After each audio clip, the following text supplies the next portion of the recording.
Salut Xavier, dans la série des jambes, tu vas nous montrer des exercices. Je crois qu'aujourd'hui ce sont les squats, c'est ça? Oui, bonjour. Alors aujourd'hui, je vais vous expliquer un exercice de base qui s'appelle les squats. Alors, en quoi consistent les squats? C'est flexion-extension avec une barre sur les épaules, adaptée à votre force et à vos prérogatives, ce que vous voulez atteindre comme objectif.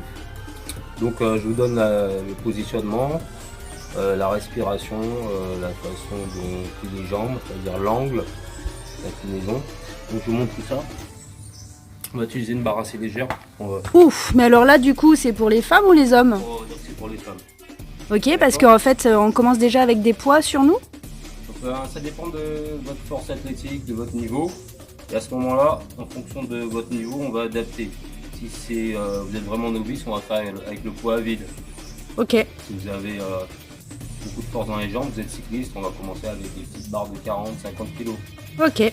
Tu nous montres? Alors on commence avec les pieds écartés largeur épaule, le bassin en bascule avant. Donc on va descendre sur la pointe des pieds avec une flexion entre les jambes de 90 degrés, l'angle de flexion. Ça donne ça en gros. On inspire ici, on souffle ici en montant la tête haute. On inspire en bas, on est sur la pointe des pieds, on souffle, on revient, pied à plat.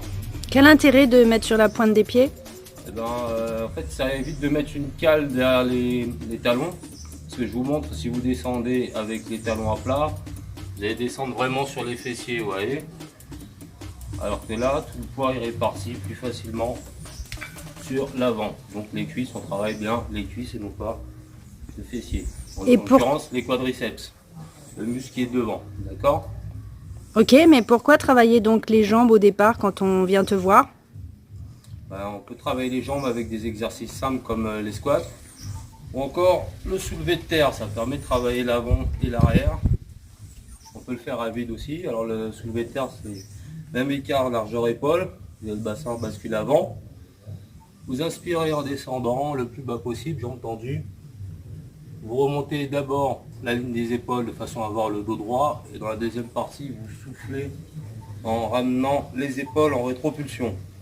En soufflant, ce qui va travailler toute la zone arrière du corps. Le dos, les ischios, les fessiers et les lombaires. Donc ici, on aspire ici, on souffle ici. Avec ces deux exercices qui sont des exercices de force athlétique, vous allez travailler à la fois l'avant des jambes et tout l'arrière du corps. D'accord, lombaires, dorsaux, fessiers. Et vous avez un troisième exercice qui est un exercice de force athlétique, c'est les trois, c'est le développé couché. Et en travaillant le bas, vous allez augmenter également la force du haut du corps.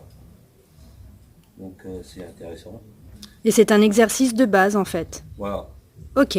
Et après, on peut avoir plus d'exemples en te contactant pour savoir. Il y a beaucoup d'autres exercices pour travailler tous les groupes musculaires que vous souhaitez.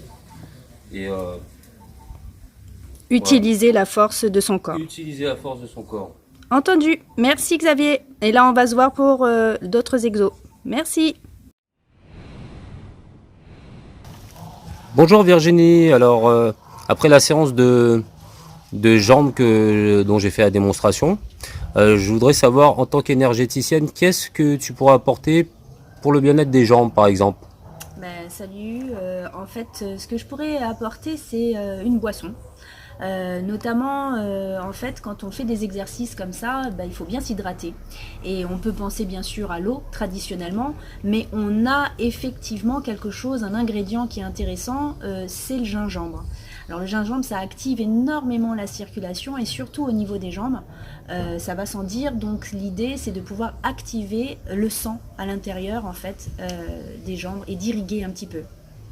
Alors, après, il y a d'autres exercices, hein. On peut envisager les étirements, mais bon, avec les exos que tu as présentés, je pense que ça se complète. Mais évidemment, on peut aussi proposer tout ce qui est massage. C'est-à-dire qu'on va vraiment masser au niveau de la jambe, de la circulation en fait, sanguine pour déjà évacuer tous les déchets de la lymphe, mais tout doucement. Et on peut après appuyer, accentuer pour pouvoir en fin de compte mettre des pressions.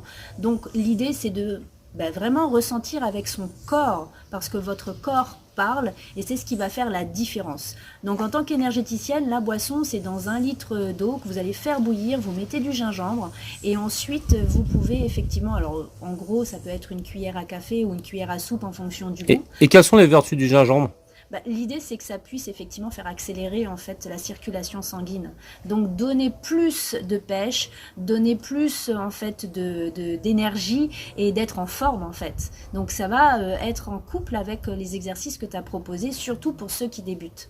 Donc on parle de femmes, mais on peut dire aussi des hommes, hein, parce que tu as dit c'est essentiellement pour les femmes tout à l'heure, mais l'idée c'est aussi que ça soit pour les hommes qui ont envie de prendre soin d'eux également. Et puis le rôle anti-fatigue aussi, comme ça aide pour la récupération, pour même l'activité physique. Exactement. C'est un stimulant. Et tu le sais, on a 3 éléments, donc on a parmi ces 3 éléments la récupération qui est importante, bon, notamment le sommeil, on le sait tous, mais ça sera l'objet d'autres vidéos, mais pour l'instant par rapport aux jambes, c'est vraiment la circulation. Alors vous connaissez déjà les fruits rouges, mais là, comme je vous le dis, le gingembre, il a vraiment cette astuce de pouvoir améliorer votre confort. Et puis, si vous avez envie d'en savoir plus et connaître votre couleur, toujours par rapport à votre date de naissance, au niveau d'alimentation énergétique, c'est important de pouvoir connaître en fait les aliments qui vous correspondent. Alors c'est en fonction de la date de naissance ou c'est qui correspondent à des couleurs d'aliments? Comment ça se passe exactement? En fait, avec ta date de naissance, moi je calcule le numéro de naissance et à partir de ce moment-là, je propose la couleur qui va bien, notamment par rapport aux aliments. Et donc l'idée, c'est de pouvoir bien sûr manger de tout, mais accentuer par rapport à l'élément que tu es en médecine chinoise, la couleur qui te correspond pour pouvoir améliorer ton confort intestinal et avoir après un pH neutre. Mais on en reparlera. En tout cas, je te remercie pour tes exos. Et puis, toujours pareil, vous pouvez nous contacter, donc Fit and Love, notre chaîne YouTube, et surtout de manière individuelle pour savoir un peu plus sur votre identité, on va dire, corporelle.